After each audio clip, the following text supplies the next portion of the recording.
Hi, this is Natalie Hoffman of FlyingFreeNow.com, and you're listening to the Flying Free Podcast, a support resource for women of faith looking for hope and healing from hidden emotional and spiritual abuse. Welcome to episode 264 of the Flying Free Podcast. This episode is going to be a clarifying episode. Its purpose is to clearly state what it is we do here together, what it is that I do to help people, and what kinds of people I try to help.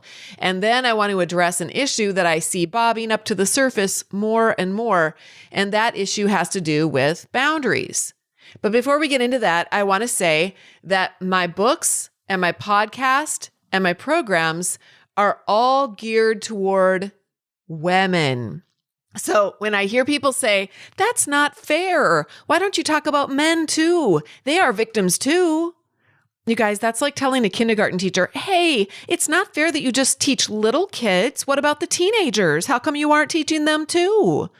We would think that was stupid. And yet I get this a lot. I should be helping men too. Also, I narrow my focus down even more, making my books, podcast, and programs all geared toward Christian women. And sometimes I'll get these kinds of comments. That's not fair. People who don't have a faith or have a different faith are abuse victims too. How come you don't have books and podcasts and websites for those people, you big meanie?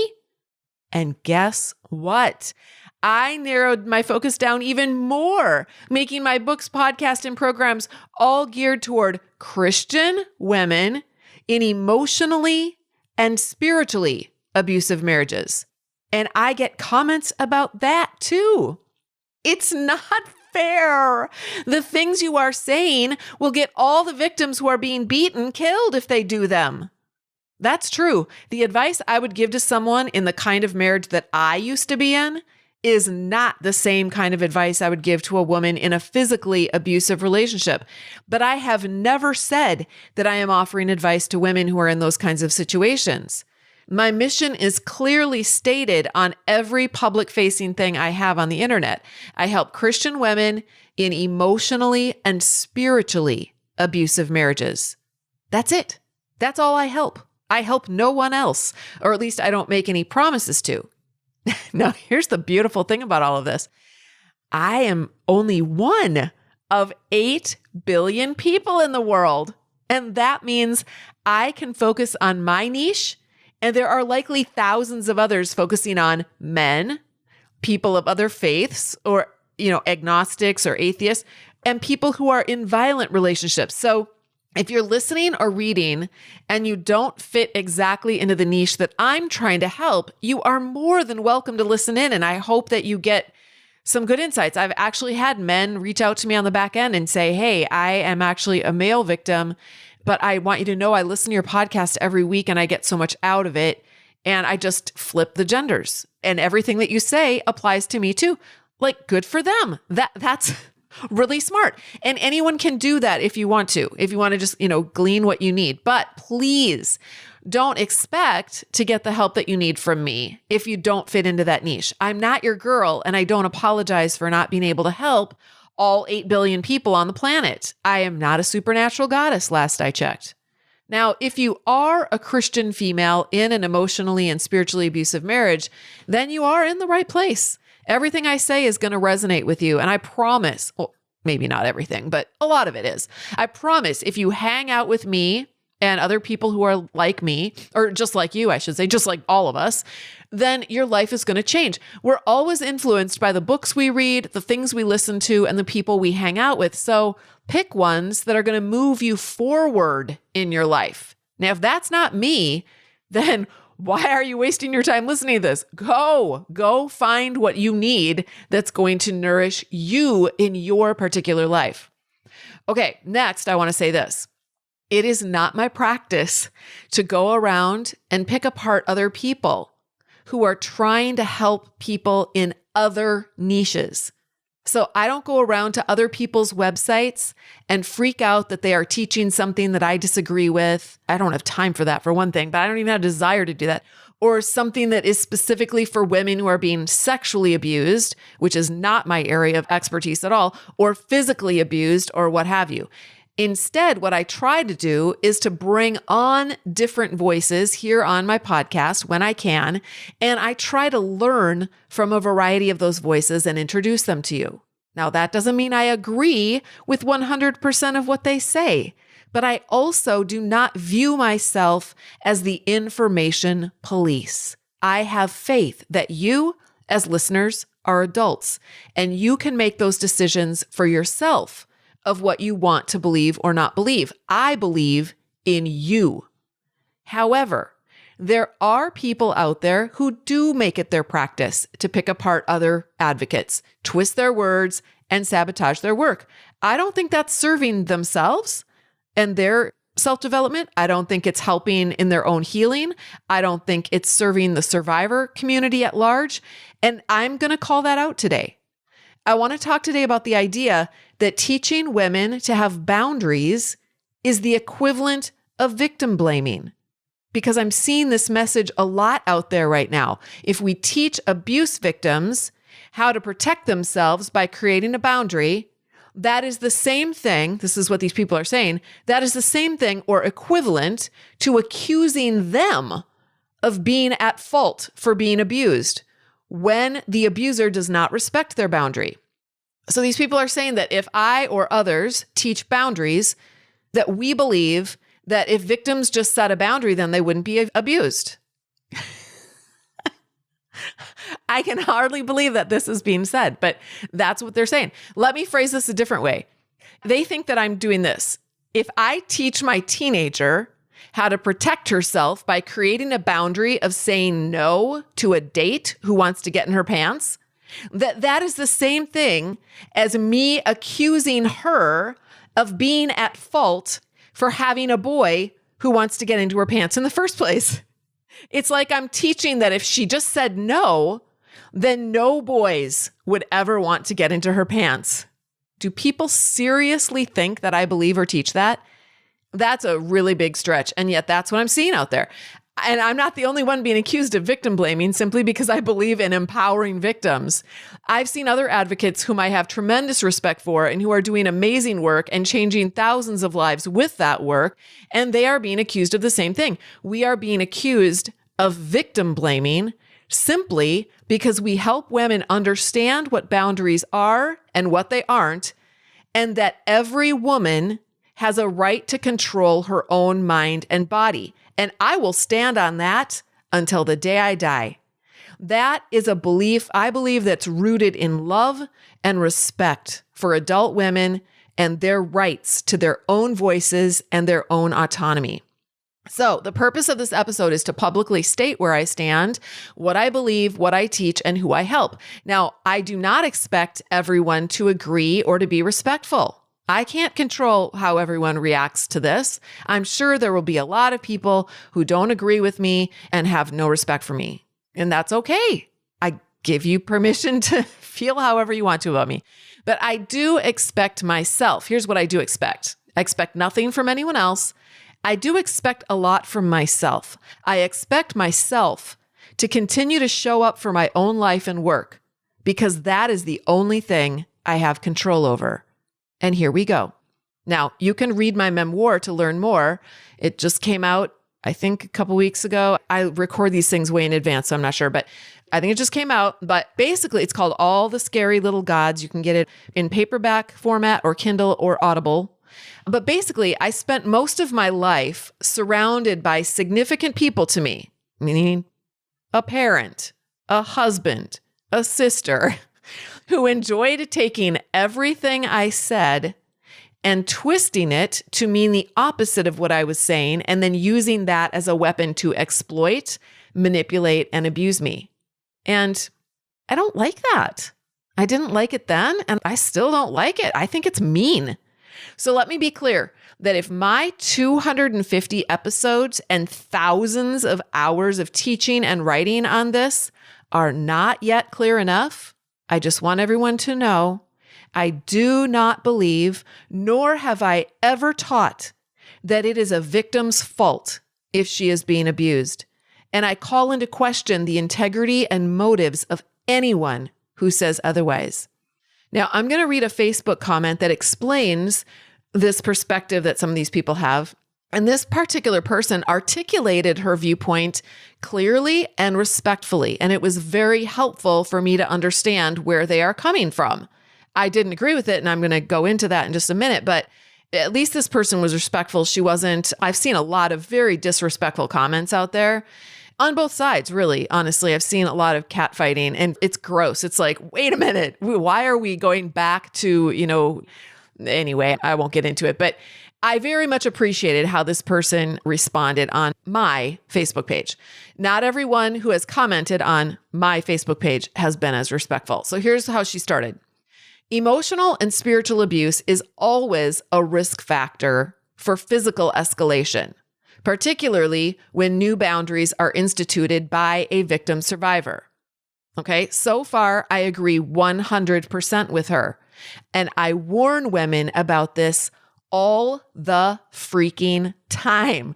We talk about this in our coaching calls every week. If you're going to establish a new boundary, you will get kickback. Yes, absolutely. Okay, she goes on to say, the point that survivors are making in this comment thread is that whether the abuse is mental or physical in nature, boundaries are never respected by the person allergic to them. Again, thank you for saying that. But what you just said is the very definition of an abuser. Abusers don't respect their victims' boundaries. Again, I have over 250 podcast episodes and 7 years of social media posts, blog posts, and classes in which I've reiterated this fact.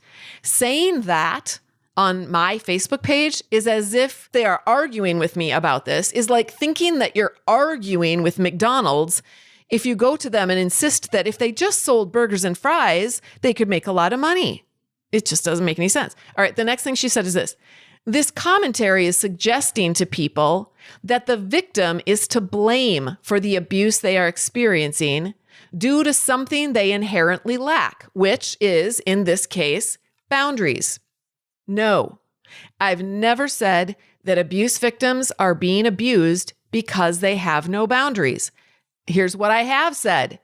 I have said that abusers, when looking to groom someone, will statistically pick easy targets. That is human nature. I mean, it would be insane to argue against that. Humans always pick the path of least resistance. I asked this person a question after that just to find out more about her own understanding of this. And I asked her this, do you believe that religious Christian abusers, and I put Christian in air quotes, okay? Religious Christian abusers prefer to date women who say no and speak their minds, like feminist types, or women who say yes and are submissive and cooperative. What has been your observation in this area? And there was no response. So if a Christian woman grew up like I did, with the belief that she had no rights of her own, that her purpose in life was to be someone's servant and sex slave, an abuser in particular is going to like that because his potential for being able to suck more blood from her before she gets out of the relationship is so much higher. Case in point, me. It took me 25 years to get out. Not because my husband's abuse of me was my fault, but because of what I believed I deserved or didn't deserve. If I had grown up in a very feminist family and was a feminist badass, and I believed in immediately divorcing anyone who treated me like dirt, and I had my own back, I probably wouldn't have married my ex in the first place. But if I had, as soon as I realized, 6 months into the marriage, I would have been like, I'm divorcing your ass. I'm not going to hang around for this. But I didn't believe that. My beliefs kept me in that relationship. All right. Again, what he was doing wasn't my fault, but my beliefs made me stay in that relationship. So going back to the women, and our beliefs will always dictate our own choices. They don't dictate the other person's choices. They dictate our choices. So going back to the women that I work with, they are Christian women, many of whom grew up in homes just like I did, brainwashed with some bizarre and misogynistic beliefs about women. Is it a child's fault that she believes those things? Absolutely not. A child is not responsible for her programming. So what do? Do we just sit together around a campfire and hold hands and say, it's not your fault, it's not your fault, it's not your fault, over and over again? How is that helping these women unhook and get out?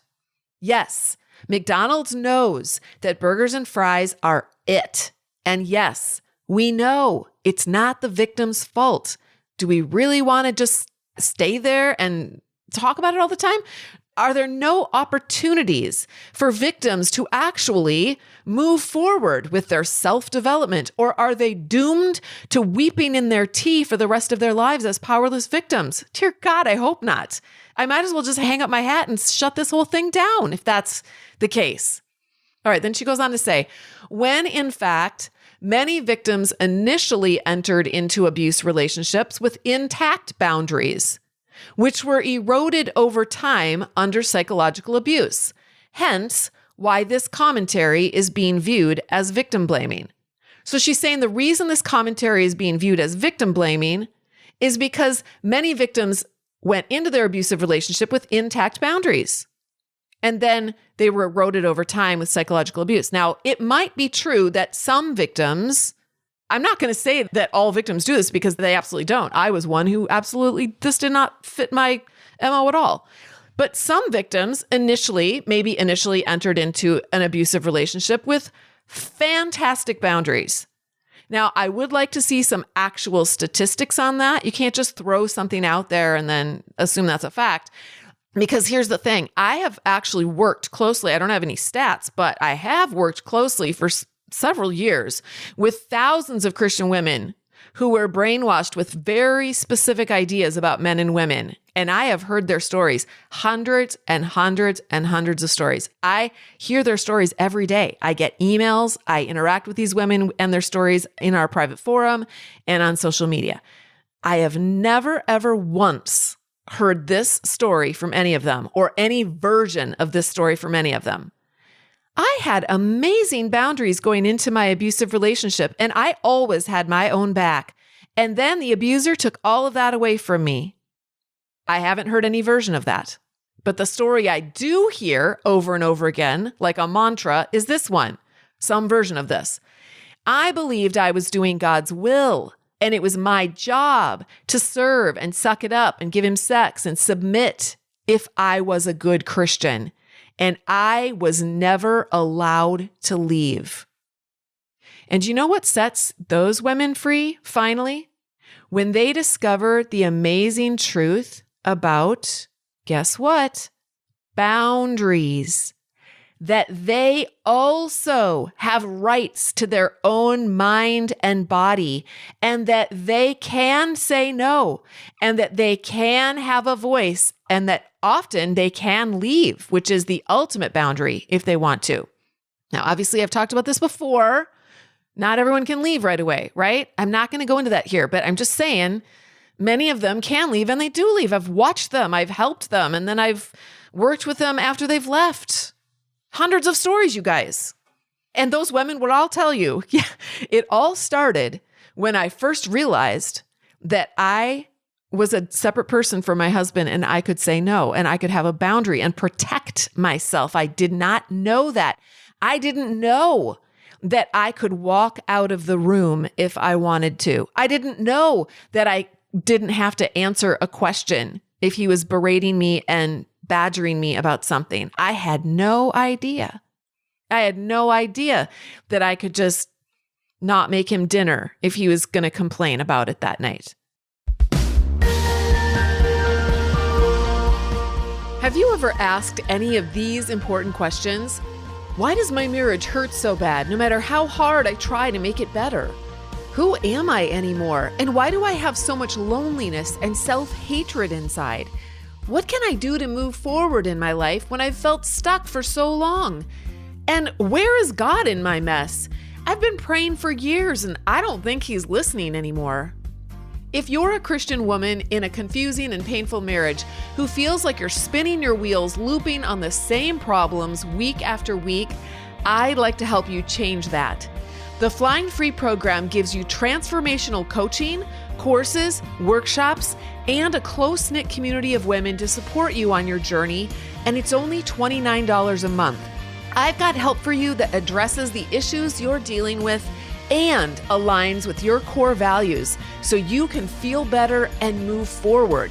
You can get all the details, including reviews, facts, and everything that comes with the program by going to joinflyingfree.com. Complete your application, and I'll see you on the inside.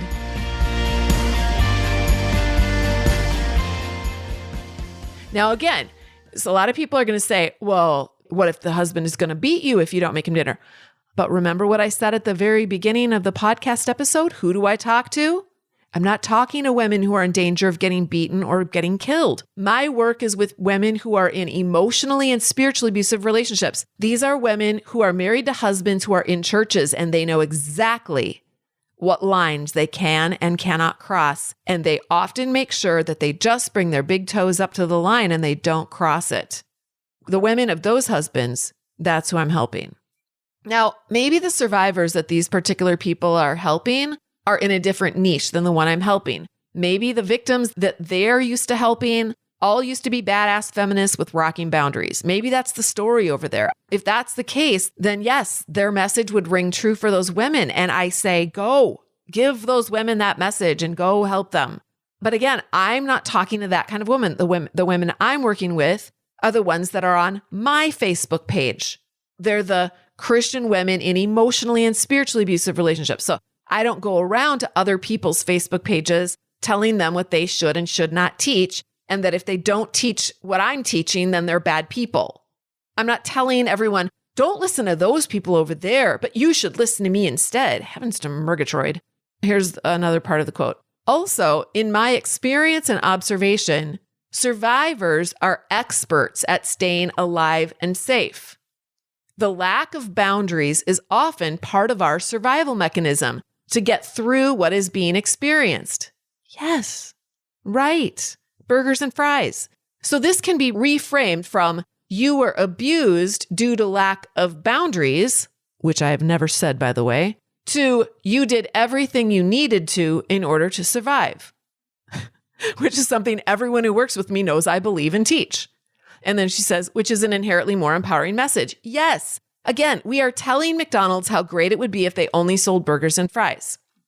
And then she says this, how to develop safe exit strategies and emergency plans is an important conversation. And the topic of reestablishing interpersonal boundaries comes next. Except that I would argue that developing safe exit strategies and emergency plans is creating boundaries. That is the very definition of what a boundary is. Making your own choice for your own mind and your own body and your own life. Burgers and fries, people. I want to also point out that this comment is referring to victims who are in a situation where they are in physical or mortal danger. And yes, if you have to choose between saying yes to a rapist or getting strangled, then boundaries are not the issue at that moment. Survival is. Burgers and fries. But my page is not for women who have to decide between staying alive or having boundaries. That is not who I'm talking to. So we've got this situation where people are coming onto my page and telling me that McDonald's should really sell burgers and fries. But you know what? My page is all about Taco Bell. The abuse is a fact. It's happening. It's something that is outside of us. It is outside of our control.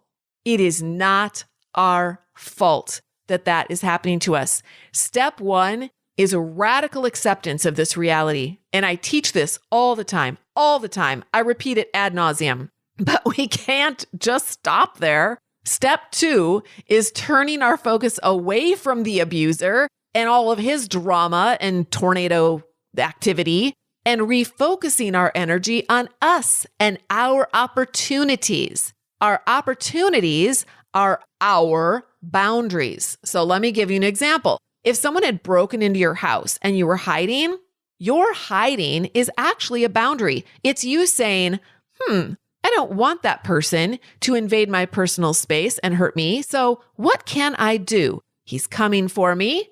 It's not my fault he's coming for me, but I still need to strategically think about what I can do in light of this unfortunate circumstance. Hey, I know, I'll run away. I will hide. Now, if you had a weapon and you shot them in self-defense, that's a boundary. If you got kidnapped and you placated and fawned to keep yourself safe while you were plotting to get out, that is your boundary. Context is important, you guys, and you have a right to pick the boundary that's going to work best for you at any given time. But telling victims that learning about how to have boundaries somehow means that the abuse is their fault or their responsibility is destructive, in my opinion. I think you're taking away or shaming them into not accessing an important tool in their toolbox that can help them get free, that can help them gain self-awareness to figure out where their opportunities are. You're keeping them stuck in a place where they will remain hopeless and helpless, where everything, since it's not their fault, then therefore nothing is in their control, including their own thoughts and bodies. That is like declawing a cat, because you think that if a cat has claws, then it's somehow their fault if they get attacked by a big dog and defend themselves. No, we need to teach women about their claws and how to use them to protect themselves, not use their claws as another shaming mechanism. Learning about boundaries and that I could have them and use them was a game changer for me. And I would argue that unless a woman protects herself by establishing boundaries, she will continue to be preyed on by predators, not because she is making the predators prey on her, but because she doesn't have claws to protect herself. Don't declaw women. When I was married to my ex, my mom would often say, well, if I were in your shoes, I would not put up with that. And I would say, well, what would you do then? And she would say, well, I would do this and such and such. And then I would tell her, okay, well, if I did that, here's what he would do in return. He would accuse me of such and such, and then he'd call me a dumb rat. And then she would say, well, if he did that to me, I would just laugh. He's ridiculous. Now, the odd thing is that my mom was also emotionally abusive, and she doesn't have a lot of empathy for very many people. So it's easy for her to dismiss crap and not take someone's insult on herself. She doesn't give anyone credibility. She thinks everyone is a loser and she's awesome. This is the point I'm making. She did not have a hook inside of her that my husband could hook into to shame her in any way. So her reactions to my husband's abuse were not hooked into needing him to love her or know her or be kind to her. She could care less. But I did. I had a hook inside of me that his words could grab hold of and hurt me. Did I put that hook there? No. Is it my fault that my upbringing gave me that hook? No, it's not my fault. But it is my hook, and that makes it my responsibility. My abuser is going to keep being mean. My only opportunity is to remove the hook inside of me so that when he is mean, it doesn't land. My mom didn't have the hook that I had. She didn't care, but I cared. I insisted on believing a lie that my husband should love me. He should be kind to me. And that he most likely did, but that sometimes he was just in a bad mood because I failed him in some way. And then I would think that was my fault. See my beliefs? My beliefs were the hook that his abuse grabbed onto and burrowed into my life. If I want to be free of his abusive voice in my head, I need to get rid of my own hook somehow so that when the abuser abuses, and he always will, it cannot land in my heart.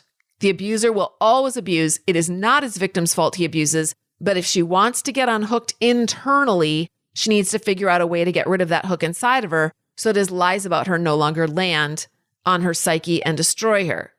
Okay, think about it this way. If a tornado ripped through your neighborhood and your house was demolished, is that your fault? No, it's not. However, it is your responsibility now, right?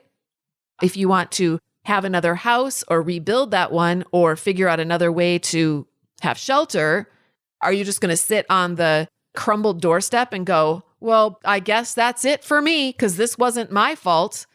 Of course not. You're going to go figure it out. You're going to go find another place to live. You're going to go either live with friends or you're going to rebuild your house. You're going to do something because it's not your fault that that happened to you. But now it has become your responsibility to figure out what you're going to do with your own mind and body about this very unfortunate circumstance that has happened to you. So getting rid of that internal hook, that is exactly the work that we do in the Flying Free program. Now, if you don't have a hook and nothing lands on you and you're full of love and respect for yourself, and by the way, you know how you know that you're full of love and respect for yourself? It's when you overflow with love and respect for others, regardless of whether or not they agree with you. So if you're good to go, then you don't need me. You don't need Flying Free. But if you grew up hearing messages that you weren't good enough, that there was something wrong with you, that your voice didn't matter, that you were only good for what you could give to other people, and that the way to getting love was to give and give and give and give and give until you croaked. And if to this day, those messages that were downloaded into you have created self-doubt within you and fear and shame, or the inability to take risks or make decisions, and this drive to manage your husband and your kids' emotions, and if you're not able to tolerate the disapproval of other people and you feel fear and shame when they disapprove of you, then I can help you because that is exactly what I do. Don't let anyone ever tell you that setting boundaries somehow means that you are to blame for your abuse. That is a lie. We want to get at the heart of our own thinking processes, which at the end of the day are the only thought processes we have control over. We cannot control the abuser's thinking, only our own. Someone recently told me that their counselor asked her why she kept falling for her husband's lies. And this woman, this survivor, felt like she was being blamed. But I suggested to her, and I don't know, I just threw this out there, maybe the counselor was trying to loosen up her belief that her husband was a person who was like her, a person who didn't lie. Maybe she was falling for those lies because she had this embedded belief that her authority or a man or, someone like that is someone who would never lie. He is someone who would never intentionally deceive anyone, until she could see that her abuser lived in a completely different universe than she did. She would keep repeating her own dance steps that kept her believing her husband's lies and keeping her stuck. And since her husband wasn't going to budge on his bad behavior, her redemption or freedom was only going to come about by her own change and transformation. So in my work with women, I am constantly asking them questions much like that one, just to get them to tilt their minds a little bit and see other possibilities. And this requires something of them. We do not sit around a campfire in Flying Free and say, it's not your fault, it's not your fault, it's not your fault. It's not your fault. Burgers and fries. That's done. We're moving on from that now. Now we're going to get to work to create transformation in our own lives. This does not mean the abuse is their fault, but victims who are unwilling to examine their beliefs will forever be stuck in those beliefs, whether they are free from their abuser or still living with him. And trust me, I have heard hundreds of stories from women who have told me they've gotten free from their abuser, but they still hear and believe his voice internally. And because they insist that there is nothing they can do, they continue to live in a place of ongoing trauma, triggering, and shame. Romans 12:2 says, don't copy the behavior and customs of this world, but let God transform you into a new person. How? By changing the way you think, not changing the way your neighbor thinks, or your kid thinks, or your husband thinks, or your mom thinks, or your sister thinks. Changing the way you think. This verse implies that we should maybe change the way we think in some areas. Does that mean that God is victim blaming? Interesting. It goes on to say, then you will know what God's will is for you, which is good and pleasing and perfect. Abusers are never going to change the way they think, but we can, only if we want to be transformed into a new person. So if anyone is listening to this and thinking, well, are you implying that victims need to change? I would say, no, nobody needs to change. Everyone who's listening to this who wants to be exactly who they are today, 20 years from now, should seriously consider hanging on to all of your current beliefs. And I promise you will get exactly what you want. No change. I am only sharing this stuff for the victims who want to change. And I'm saying what God says. If you want to change, then get ready to change the way you think first. It all starts there. One of the most important books I have ever read in the course of my life is called A Failure of Nerve by Edwin H. Friedman. I would challenge every person who believes that teaching boundaries to victims is victim blaming to read that book. When you look at that book, you're going to be like, this isn't a book about boundaries. It's a book about boundaries and a million other things. This book will rock your world on so many levels. It will take your thinking processes to new vistas and open up whole new worlds and paradigms for you. If you are a leader of any kind in any field, this book is a must read. I read it simply as a mother thinking about being a leader for my children, but I got so much out of it. It is just like one of the richest things I've ever read. It was life-changing. I can't recommend it enough. I'm going to close with a quote from the introduction to part 2 of my memoir. And it's a very appropriate quote to end this time and this subject today. As a child, I had no control over my programming. Neither did you. We were programmed by our environment, parents, siblings, teachers, peers, churches, and experiences. We had no choice about what was planted in our minds.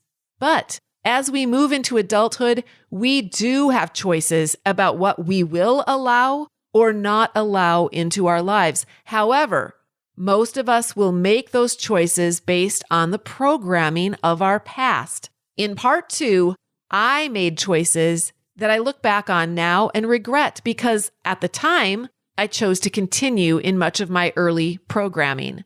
On the one hand, I understand why I made those choices, and I have compassion for the young adult version of me. She did the best she could with the resources she had. On the other hand, if I want to heal and grow into the next version of myself, I need to take personal responsibility for my adult choices and the programming I have reinforced through my choices of friends, books, music, churches, and intentional experiences. If I don't take responsibility, I will always blame my lack of growth and stuckness on outside forces, and that leaves me in a powerless position. By the way, I will insert this. This is not in my book, but I'll just insert this. This is what abusers do, you guys. They blame their lack of growth and stuckness on everybody else. Now, when we do that, I'm not saying that we're abusers. I'm just saying that it's a human thing, and you don't have to do that. You don't have to be like that. You can gain self-awareness and change. So back to my book. I've chosen to take my power back by being an adult who takes responsibility for my own self. I can't blame my family, my ex, my kids, my church, my pastors, or anyone else for my own choices. But I also don't blame myself. Taking responsibility is not blaming, it's owning. And owning is something only adults can do. Hey, beautiful butterfly. Thank you so much for listening. If you liked this episode, be sure to subscribe and then consider leaving a rating and review so others can find us. To connect with me and get a free chapter of my book, head over to flyingfreenow.com. And until next time, fly free.